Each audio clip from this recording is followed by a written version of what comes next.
ओम। जीवात्मा क्या है? 10वां भाग।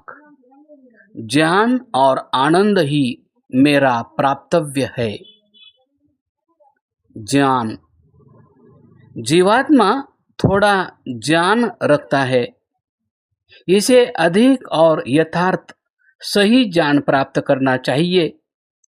सर्वज्ञ तो वह नहीं बन सकता, परंतु बहुज्ञ तो बन सकता है। अतः प्रत्येक अवस्था में व्यक्ति को विद्यार्थी बने रहना चाहिए। ब्रह्मचर्य अवस्था में भी ज्ञान प्राप्त करो, गृहस्थ आश्रम में भी ज्ञान प्राप्त करो, वानप्रस्थ आश्रम में भी ज्ञान प्राप्त करो तथा संन्यास आश्रम में ज्ञान प्राप्त करो। मृत्यु जब ज्ञान के प्रकाश में ही होती है तो तनिक भी दुखदायी प्रतीत नहीं होती है। वेद कहता है, जो अप्रचेता अर्थात अज्ञानी है वह व्यर्थ में ही अन्न खाता है। अतः माता पिता और गुरु से ज्ञान प्राप्त करते रहो, सत्संग और स्वाध्याय से ज्ञान प्राप्त करते रहो, श्रद्धा से जानी गुरुओं के पास बैठकर ज्ञान प्राप्त करते रहो। वह ज्ञान आत्मा की भूख है। केवल शरीर की भूख को ही शांत मत करो। शरीर को भी साधन मानकर उसे स्वस्थ बनाने का प्रयत्न करो, परंतु आत्मा की सच्ची खुराक तो ज्ञान है, उसे अवश्य देते रहना चाहिए। आनंद। जीवात्मा सत्य, जिसकी नित्य सत्ता हो, भी है और चेतन भी है, परंतु वह आनंदमय नहीं है। आनंदमय तो केवल परमात्मा ही है। सुख का संबंध इंद्रियों से, सु अर्थात स्वस्थ और श्रेष्ठ ख अर्थात इंद्रियां।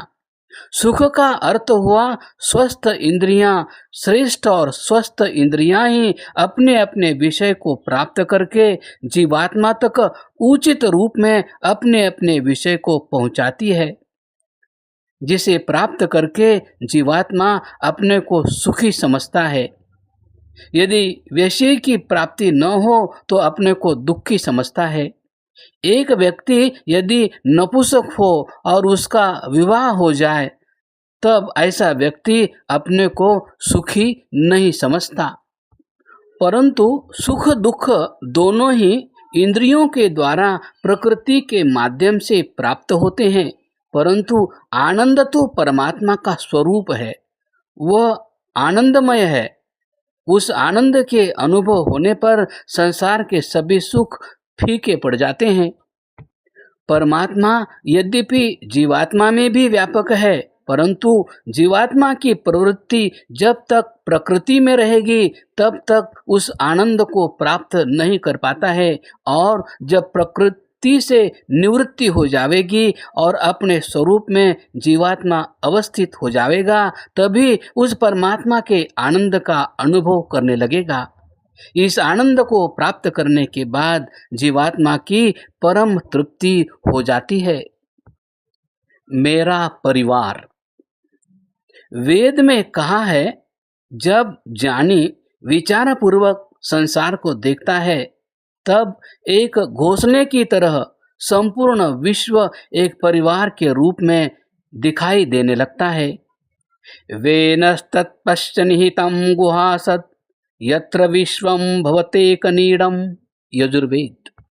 जिस प्रकार पहले से ही विद्यमान तिनकों से पक्षी घोंसला बनाते हैं, वे घोंसले अपने बच्चों की सुख सुविधा के लिए बनाए जाते हैं। उस घोंसले में सभी बच्चे एक जगह रहते हैं और चहचहाते हैं। उसी प्रकार यह विश्व है। पहले से विद्यमान नित्य परमाणुओं से ईश्वर सृष्टि रूपी घोंसला बनाता है। इस सृष्टि को बनाने का उद्देश्य अपने अमृत पुत्र जीवात्माओं की सुख सुविधा है। अतः स्पष्ट हुआ कि ईश्वर हमारा पिता और माता, निर्माता भी है और वही सृष्टि का रचयिता भी है। हम सब जीवात्माएं इस सृष्टि में मिलकर रहें, यह सृष्टि सबका एक समान रहने योग्य घर है। इस घर का मालिक ईश्वर है। हमें रहने के लिए यह सृष्टि रूपी घर दिया गया है। हम इसके मालिक नहीं हैं।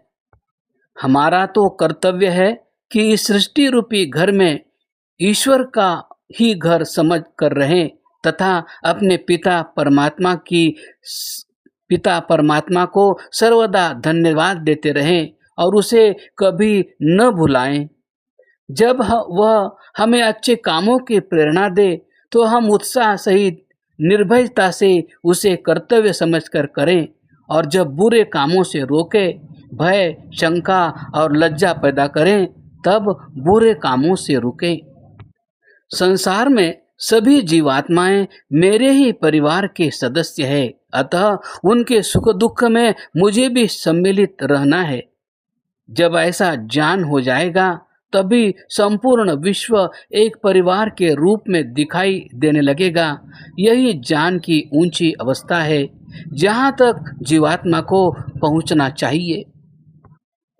यहाँ जीवात्मा क्या है, इस पुस्तक का पठन समाप्त होता है। ओम शांति शांति शांति।